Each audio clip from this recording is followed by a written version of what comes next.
I live in an apartment complex on the edge of a bad neighborhood. Our immediate area is pretty good. We have a church across the street, a retirement home next door, and a grade school on the other side of the street. The rest of the neighborhood for a couple of blocks is normal middle-class homes, but sometimes the area to the north of us leaks.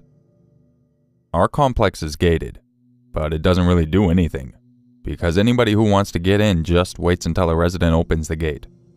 I mean, it's whatever. What can you do? Usually, I park in the guest spot just outside the gate, but still in the lot, because I leave for work crazy early, and I've been parked in before. Then I can't figure out who did it, because everyone is asleep. So I'm parking my car, getting out, reaching into my pocket to hit the opener, and I'm walking through the gate when out of nowhere this silver SUV with dealer plates comes screaming into the gate blasting gangsta rap, only missing me by maybe 6 inches, maybe less. I'm pissed and stunned and yell out, "Bro, you almost hit me. Look where you're going." He turns down the music and opens the window and says, "What you say?" And I repeat myself. He's a Hispanic guy, probably in his early 20s, well-dressed, good-looking. He looks at me, completely calm and conversational, just as if he was saying, "Excuse me, can you tell me where the 7-Eleven is?" And says, "I don't care. Don't you understand that? Your life is nothing to me. If you got a man up there, I'll slap this shit out of him right now in front of you. Believe that." His eyes looked completely dead, just calm and cold. That's what scared me, not what he said. He parks his car in the lot, music still blasting. It sits there for about 10 minutes when I hear the neighbor downstairs yelling at him to turn it down. The guy comes out of the apartment he was in, gets in his car, K-turns in the parking lot, and smashes his ride right into my neighbor's car, then peels out of the parking lot. The police come and talk to everyone. The apartment he visited is a couple, their child, and a roommate and her baby. The visitor is the father of the roommate's baby. The couple knew of him, but not who he was. The man answered the door, and this dude just pushed his way in, made threats to his ex in the same calm manner, then came out, rammed the neighbor's car, and left, all without breaking a sweat or raising his voice.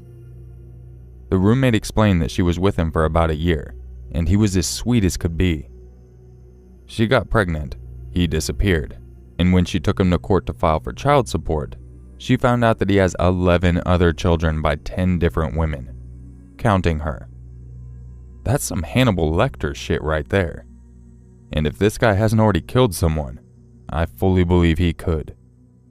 He didn't said all of this stuff so casually.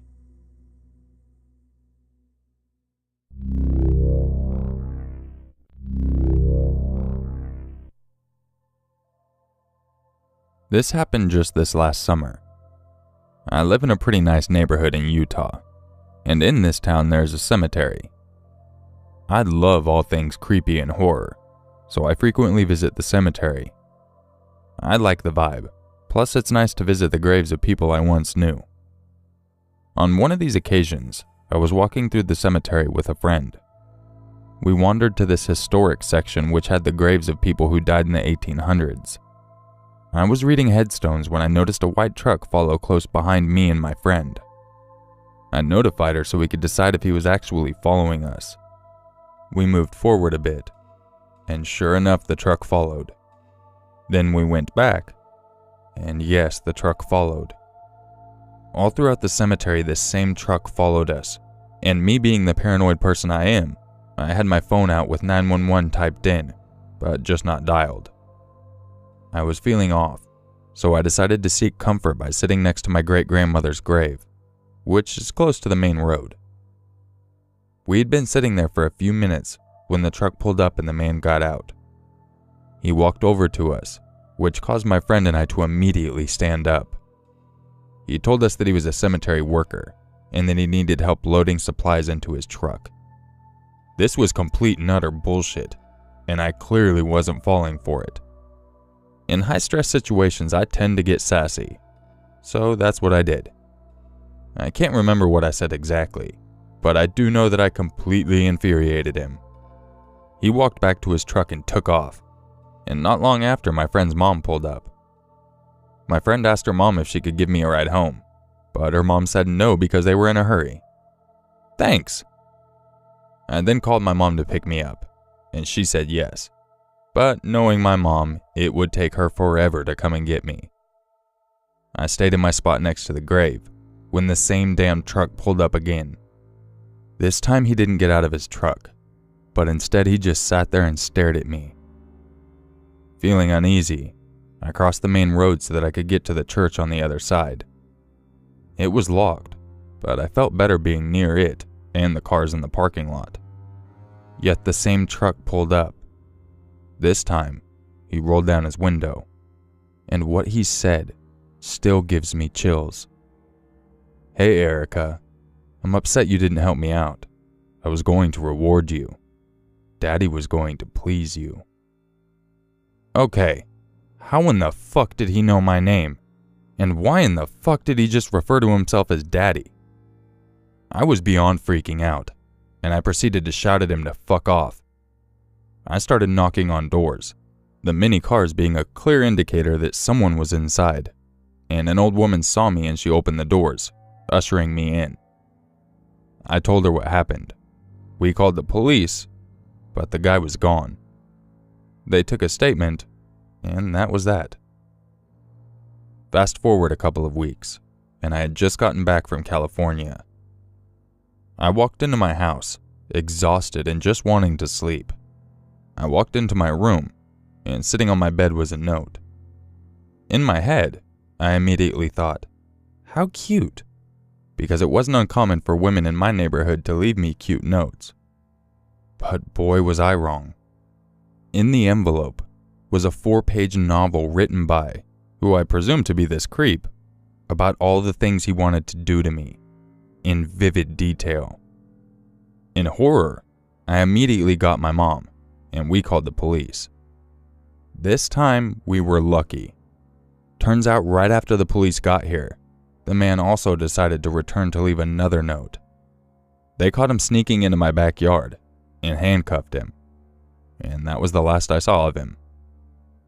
A day later, a sheriff comes to the door to tell us details about this man. He was a registered sex offender and had multiple assault charges against him. The next thing they said still haunts me. In the envelope was a picture of me in California, and found on his person was a switchblade, as well as some type of gun. Needless to say, I don't go to the cemetery anymore, and I won't risk it unless I wish to end up in the cemetery. Permanently.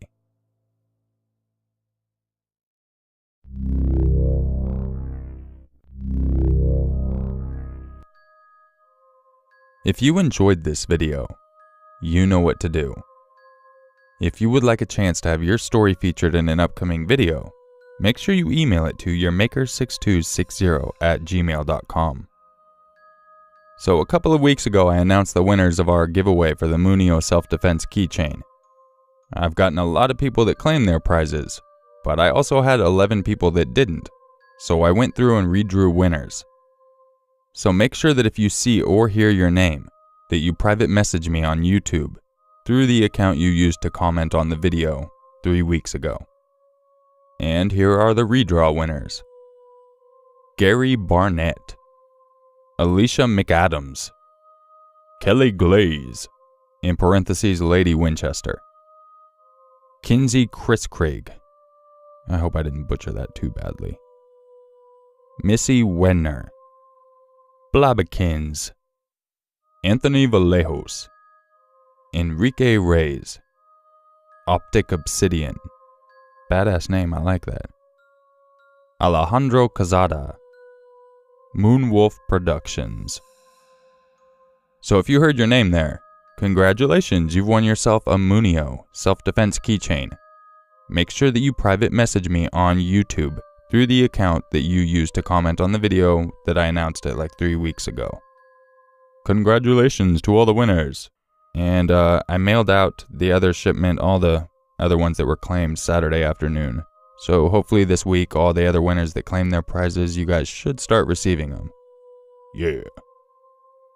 I hope you all had a great weekend, and I'll catch you in the next video. And just remember, it's always scarier if it's true.